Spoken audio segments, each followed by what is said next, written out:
ये क्या ले आया अलाउद्दीन? ऐसा शस्त्र तो पहले कभी नहीं देखा।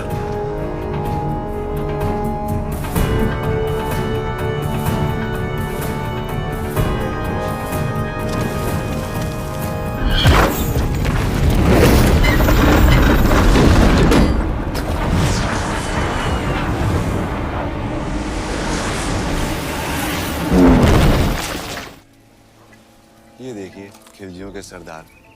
समझ नहीं आता, ये दिल्ली से गजनी क्या सिर्फ खाने और सोने के लिए आए हैं? शरीफ पाशा, ये हमें लेने आए हैं। इनका इरादा है कि हम सब मिलकर दिल्ली सल्तनत पर हमला कर दें। या खुदा, तो अब सरदार दिल्ली के सुल्तान बनना चाहते हैं?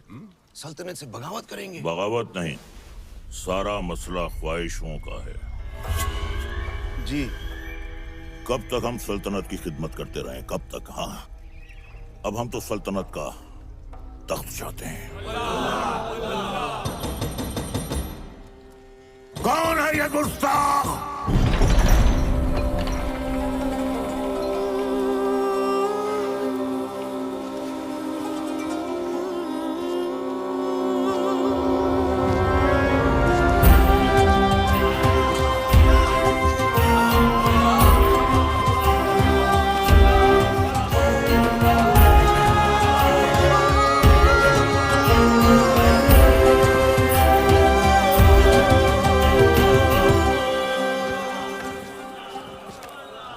अलाउद्दीन, ये क्या उठा कर लिया है? चाचा जान, आप ही ने तो कहा था लाने। अब हम पर यह वक्त आ गया है कि हम इनसे शुतुरमुर्ग लाने की फरमाइश करेंगे। हमें कुछ याद नहीं है। लेकिन अलाउद्दीन कुछ नहीं बोलता। चाचा जान, हम आपकी इतनी इज्जत करते हैं, आपने एक पर मांगा, हम पूरा शुतुरमुर्ग लिया। पर हाँ, याद आया। शहजादी मेहरू के लिए। ओह, मेहरू के लिए। मेहरू बेटे। मेहरू बेटे। मेहरू बेटे। जी अबू जान। देखो, हमने तुम्हारे लिए तोहफे में क्या मंगवाया है। वाह, शुतुरमुर्ग। हमारी जान आप पर कुर्बान अबू जान। हमारी भी। तुमने हमारी बेटी की ख्वाहिश पूरी की है, इसके एवज में हम तुम्हें इनाम देना चाहेंगे। क्या चाहिए, बोलो। आपकी ख्वाहिश पूरी करने के लिए हमने अपनी जान खतरे में डाल दी। अब हमें आपकी जान चाहिए।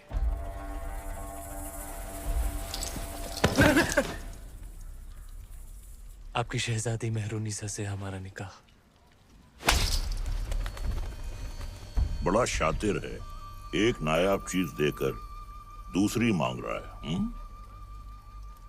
अल्लाह की बनाई हर नायाब चीज पर सिर्फ अलाउद्दीन का हक है। कौन कहता है? अलाउद्दीन।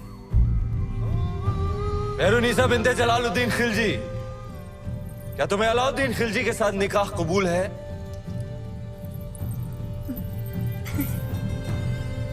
कबूल है।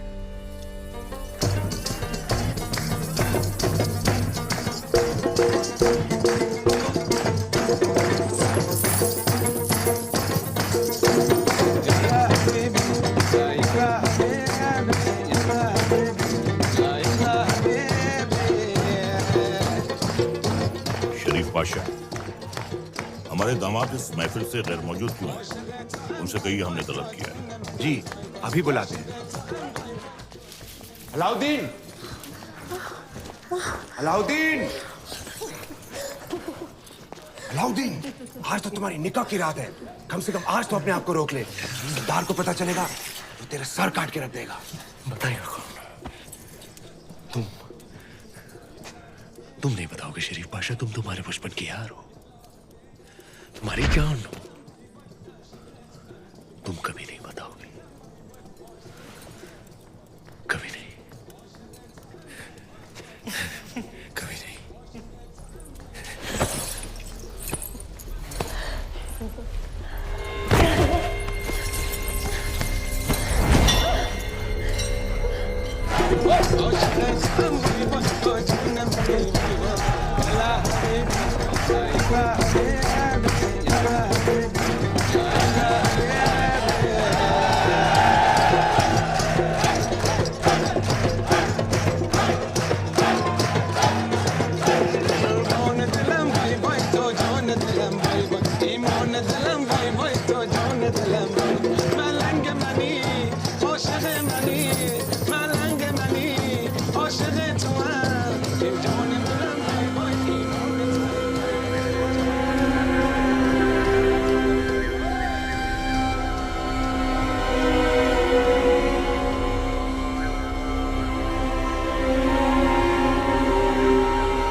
उस रात अलाउद्दीन का वहशीपन देख दोनों कांप उठे थे। धरती पर मेहरुनिसा और आसमान में चांद। हर नायाब चीज पर हक रखने वाला अलाउद्दीन बेखबर था कि वहां से हजारों मील दूर समंदर के उस पार इस दुनिया की सबसे नायाब खूबसूरती थी, सिंघल की राजकुमारी।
तीर सही निशाने पर लगा आपका।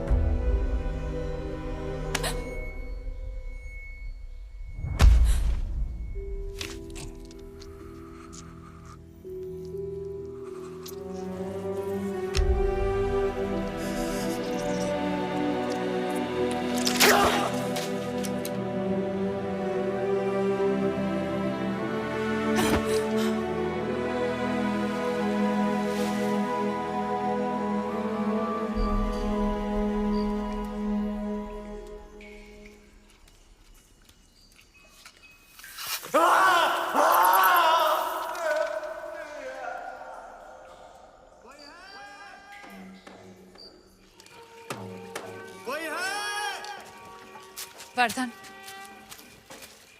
आप सब यहाँ इस समय बात क्या है? आज ही महल में मेहमान आए थे, मेवाड़ के रावल रतन सिंह जी। आते ही शिकार पर निकल गए, फिर वापस महल नहीं लौटे। महाराज ने उनको ढूंढने का आदेश दिया है। महाराज से कहना वो सुरक्षित है, गुफा में विश्राम करें। जी। चलो चलो चलो।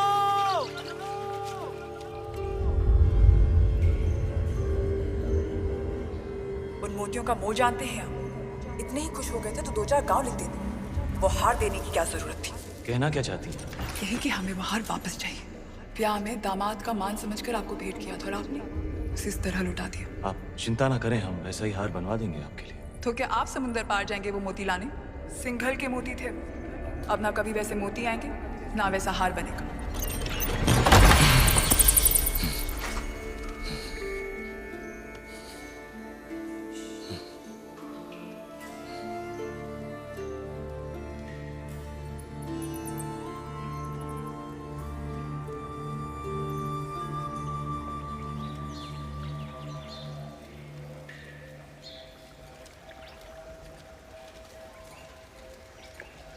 क्षमा मांगने आई हैं। कमाल की शिकारी हैं आप। हिरन की जगह इस शिकारी को भी घायल कर दिया आपने। पहले तीर से घायल किया और अब तेवर से। माना कि वो हादसा था, पर कुछ हादसे बहुत खूबसूरत होते हैं, आपके सिंघल की तरह। जहाँ देखो वहाँ आंखें अटक जाती हैं। वैसे हम इतनी देर से बातें कर रहे हैं, पर हम आपके बारे में कुछ नहीं जानते, आप हमारे बारे में कुछ नहीं जानते। मेवाड़ के महारावल रतन सिंह। कैसे जाना आपने? हमारे मेहमान जो है। अच्छा स्वागत किया आपने अपने मेहमान का। मेवाड़ छोड़कर सिंघल में क्यों? मोती खरीद। यहाँ मोती बिकते नहीं, किस्मत से मिलते हैं। जैसे आप मिल गई। कुछ बताइए अपने बारे में, कौन है आप, क्या नाम है आपका? यहाँ का पत्ता पत्ता हमारा नाम जानता है, पूछ लेना।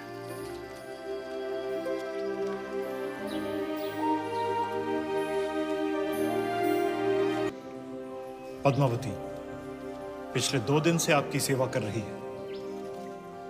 पद्मावती।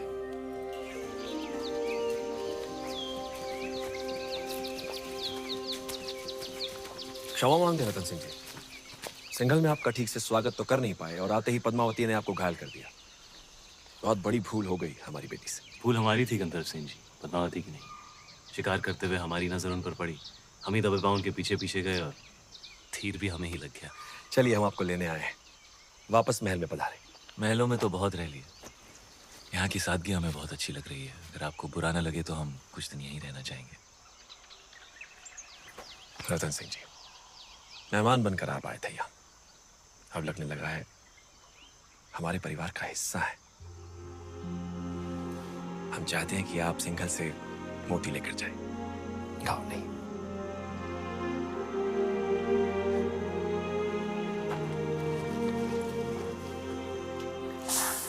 सिंघल के मोती वैसे ही है जैसे आप ढूंढ रहे थे? क्या सोच रहे हैं? मोती मिल गए तो अब वापस मेवाड़ चले जाओगे? हमारे जाने का वक्त आ गया। कैसे जाओगे?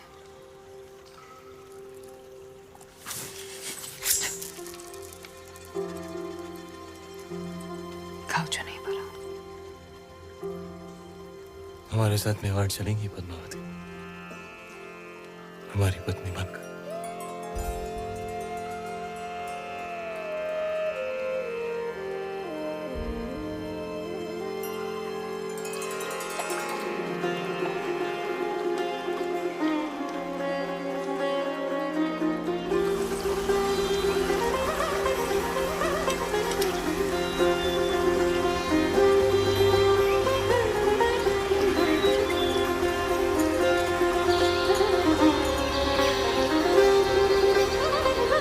राजकुमारी पद्मावती ने अपने पिता राजा गंधर्व सेन का आशीर्वाद लेकर रावल रतन सिंह से ब्याह किया और दोनों चित्तौड़ की ओर चल पड़े।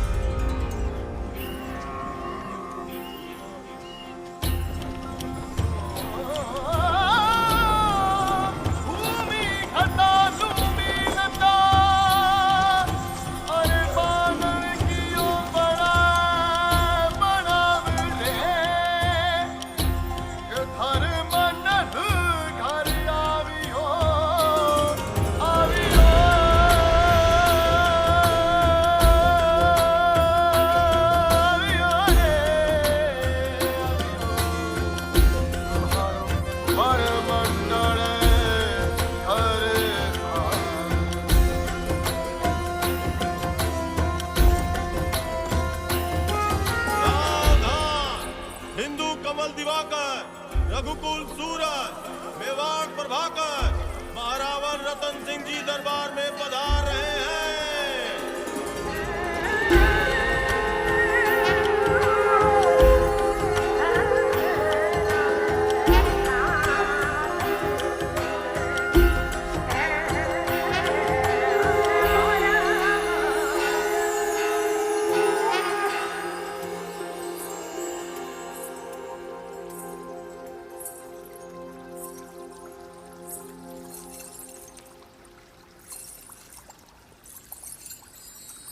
बोलो महारानी पद्मावती की, महाराजा रतन सिंह की, महारानी पद्मावती की, महाराजा रतन सिंह की।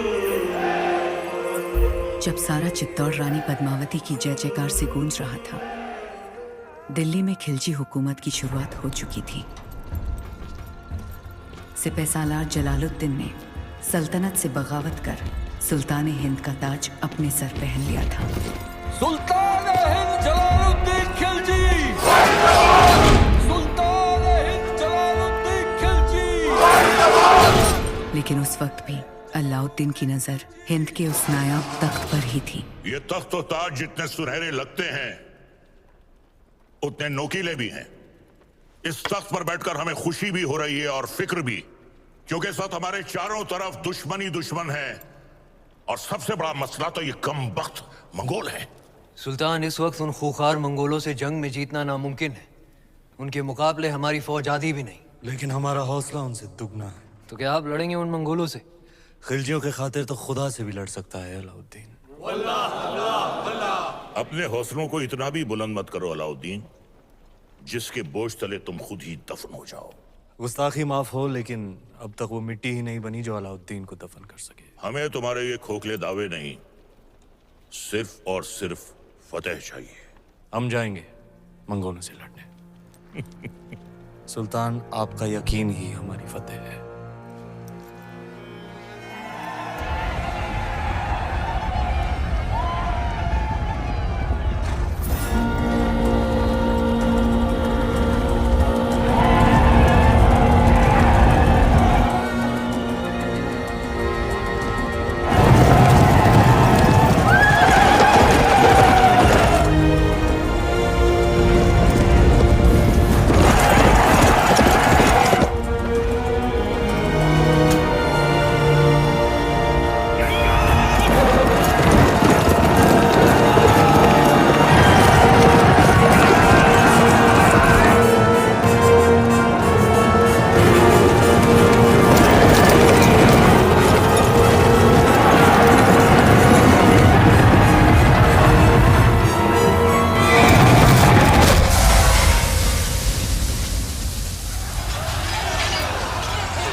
मंगोल जैसे ताकतवर दुश्मन पर फतेह हासिल कर अलाउद्दीन ने दिल्ली सल्तनत का दिल जीत लिया था, और दूसरी ओर रानी पद्मावती ने चित्तौड़ को अपना बना लिया था।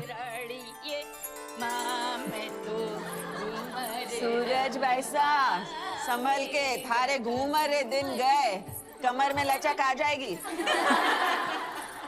अब तो रानी सा करेगी घूमर, कल गौरी पूजा के बाद।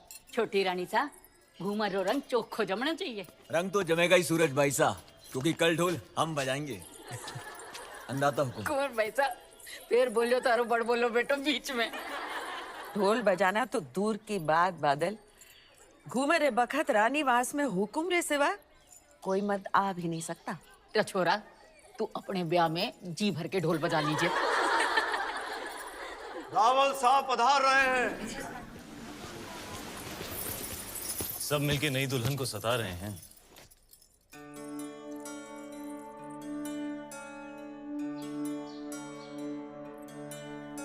राजगुरु शिवालय में अपनी प्रतीक्षा कर रहे हो।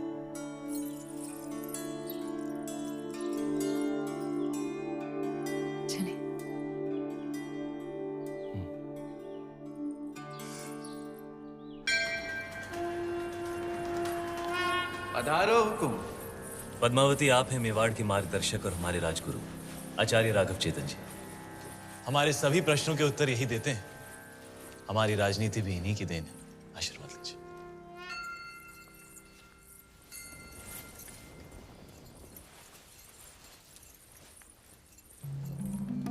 अलौकिक सौंदर्य है आपका। सौंदर्य ही नहीं, गुण और समझ की भी धनी है हमारी रानी साहब। तो छोटी रानी साहब के जीवन में क्या अधिक महत्व रखता है, रूप या गुण? संभलिए रानी साहब, आपकी परीक्षा हो रही है। बताइए, रूप या गुण? गुण।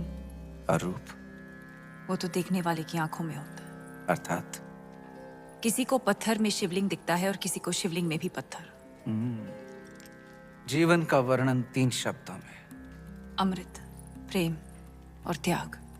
प्रेम क्या है? ईश्वर की आंख में उभरा हुआ खुशी का आंसू। आंसू क्या है? सुख और दुख की हद। सुख क्या है? भ्रम। सुना है युद्ध नीति की भी जानकार है। जी। रणभूमि में सबसे बड़ा शस्त्र क्या है? हिम्मत। जीवन में सबसे कठिन घड़ी? परीक्षा के बाद परिणाम की। और सबसे बड़ी भेंट? आशीर्वाद।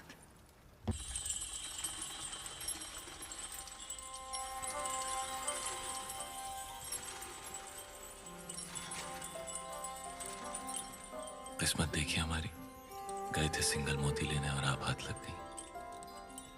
हमारी भी किस्मत देखिए, हिरण का शिकार करने गए थे और शेर गले पड़ गया। हम आपको सिंघल का हर सुख देना चाहते हैं, बस एक चीज नहीं दे सकते। इस रण में हम आपको समंदर नहीं दे सकते। वो भी तो है आप प्रियंका। रे रे रे मेवाड़ी रंग चढ़वा लाग्यो है जबान पर। दिल पे चढ़ गया। जबान क्या चीज है?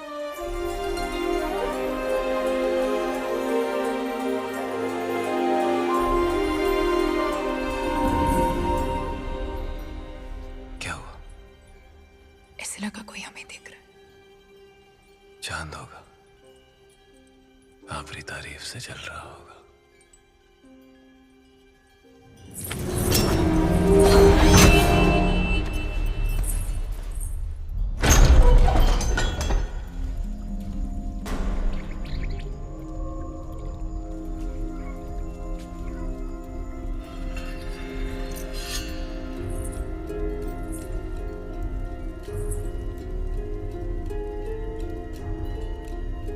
कौन हो सकता है? चंदन की खुशबू आ रही, और ऐसी खुशबू पूरे चित्तौड़ में एक ही आदमी लगाता है।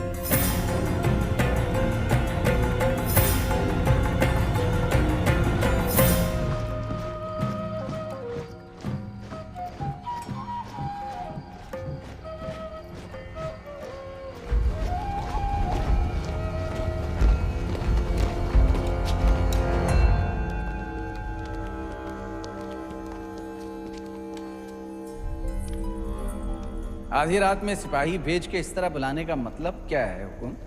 एक अपराधी को सजा देनी है राजगुरु। बस इतनी सी बात है। ये कार्य कल सुबह भी तो हो सकता था। अपराध संगीन है, निर्णय तो आज रात को ही होगा। कौन है अपराधी? आप। जिसकी पवित्रता की सौगंध सारा मेवाड़ खाता है वो अपराधी।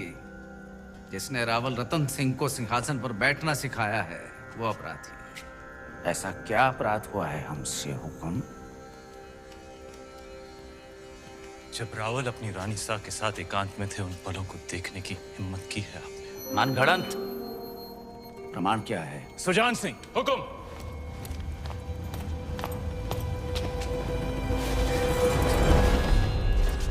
ये घाव हमारी कटार का है और प्रमाण आपका खून खुद दे रहा है। क्षमा कीजिए राजगुरु, हमने आपको गुरु समझा, विश्वास किया, चंदन समझकर माथे पर लगाया, पर आप तो चंदन से लिपटा सांप निकले। अगर हम चाहें तो इसी वक्त आपका सर कुचल सकते हैं, पर ब्रह्म हत्या हमारे उसूलों के खिलाफ है। ले जाइए इन्हें कारावास में, काल कोठरी का अंधेरा इनकी आंखों को शर्म सिखा देगा। क्षमा करे रावल साहब, पर हम कुछ कहना चाहते हैं। जिसकी मिट्टी में मिलावट हो जाए उसे मिट्टी से दूर कर देना ही अच्छा है। इनके अपराध की एक ही सजा हो सकती है, देश निकाला। हम रानी सा की सोच से सहमत हैं। हमारी मिट्टी में मिलावट।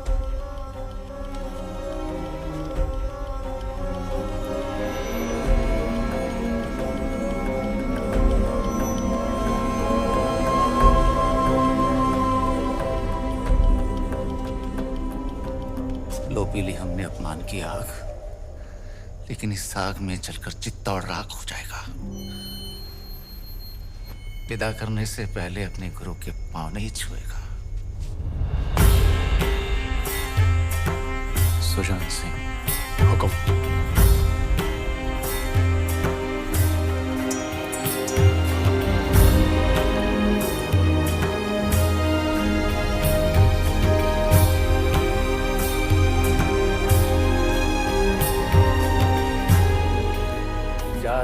मिट्टी से दूर, लेकिन पूरे मेवाड़ को घुटने टेकने पर विवश नहीं किया तो मान लेना राघव चेतन इस संसार में।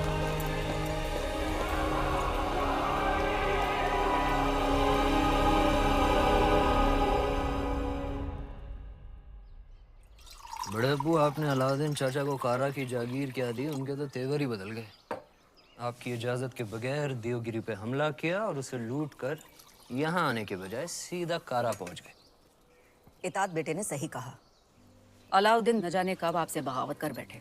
मैदान जंग में अलाउद्दीन अपनी तलवार चलाता है बेगम, और हम यहाँ बैठे बैठे सिर्फ अपनी जबान। बड़े अब्बू, हम बस इतना ही कहना चाह रहे हैं कि आप उन पर नजर रखिए। हमारी नजर में अलाउद्दीन सिर्फ हमारे खजाने की चाबी है, बस। हम कल ही करा जाते हैं। वो देवगिरी लूट कर आया है, हम उसको लूट कर आते हैं। सुभान अल्लाह, लाजवाब है तुम्हारा हुस्न, जिसने इन लोहे की जंजीरों को भी कीमती बना दिया। फिक्र मत करो, तुम हमारे हरम में बहुत खुश रहोगी चीताई। गुलाम हो तुम, सुल्तान नहीं। देवगिरी की राजकुमारी को तुम क्या खुश रखोगे? वल्लाह, हमारे इतने जुल्म करने के बावजूद भी इतना गुरूर। कायल हो गए हम तुम्हारे।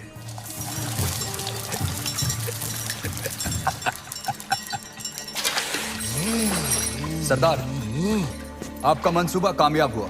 मरहबा। आप चाहते थे कि सुल्तान हिंद कारा आए, और वो आ गए। खिलजियों का परचम बुलंद रहे। यकीनन बुलंद रहे।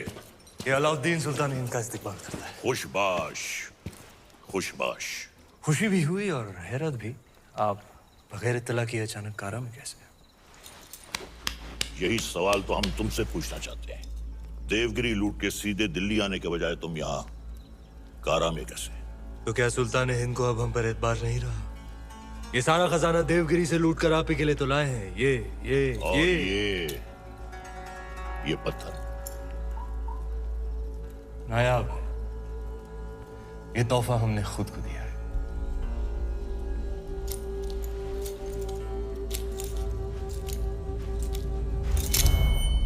वाह सुभान अल्लाह, इस बेशकीमती याकूत की असली जगह तो सिर्फ और सिर्फ सुल्तान हिंद का ताज है। लेकिन तुम मायूस ना हो अलाउद्दीन, हम भी तुम्हारे लिए एक बहुत ही नायाब तोहफा लेकर आए। ये गुलाम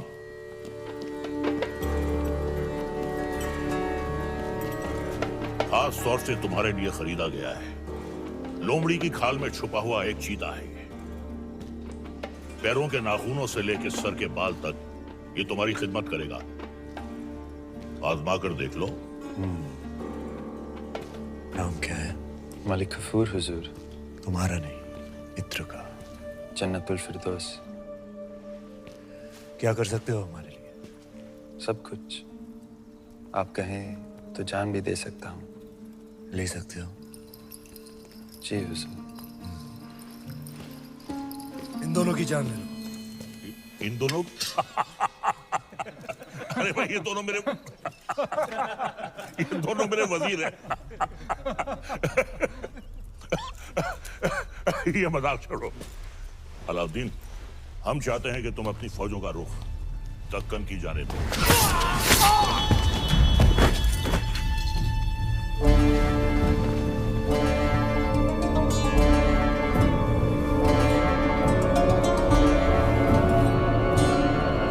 और कुछ? ये क्या किया तुमने? आप ही ने कहा था आजमा कर देख लो। चाचा जान, हम आपके तोहफे से बेहद खुश हुए। आप भी मायूस मत हुइए, हमारे पास भी आपके लिए एक तोहफा है। इख्तियार। चाचा जान, हमारी जान।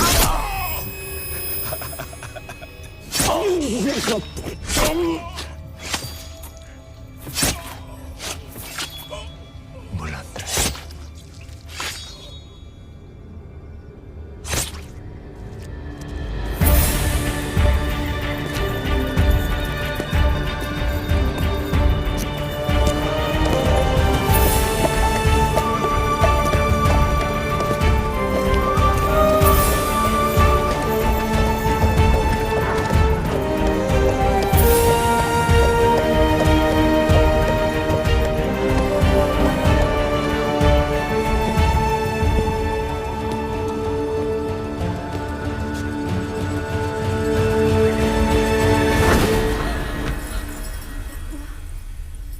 अपने सल्तनत से बगावत करी ना। इतनी सफाकी से हमारे बड़े अब्बू का कत्ल करने के लिए इतिहास आपको कभी माफ नहीं करेगा। इतिहास क्या कहेगा खुसरो? इतिहास इसे वक्त का तकाजा कहेगा। सही फरमाया आपने। इताअत बेटे जान, सल्तनत को नए खून, नई सोच की जरूरत थी जो सरहदें बढ़ा सके, आवाम को खुश रख सके। इसलिए हमने हुकूमत का तख्त पलट दिया। अब मरहूम सुल्तान जलालुद्दीन खिलजी को शाही एहतमाम के साथ मिट्टी के हवाले कर दिया जाए।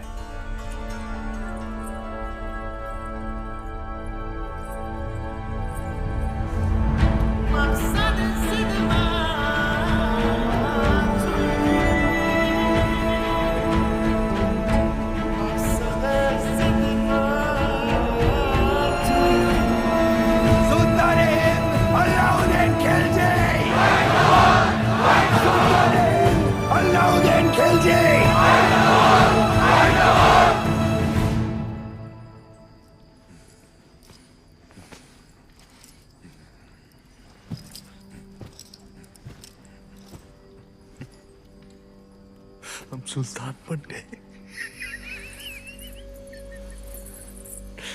ये वही नायाब पत्थर है जो तुम्हारे अब्बू ने हमसे छीना था। आज हमने उनसे उनका तख्त छीन लिया। ये दस्तूर है हर सल्तनत का। एक और दस्तूर है सुल्तान की खिदमत में तस्लीम पेश करने का।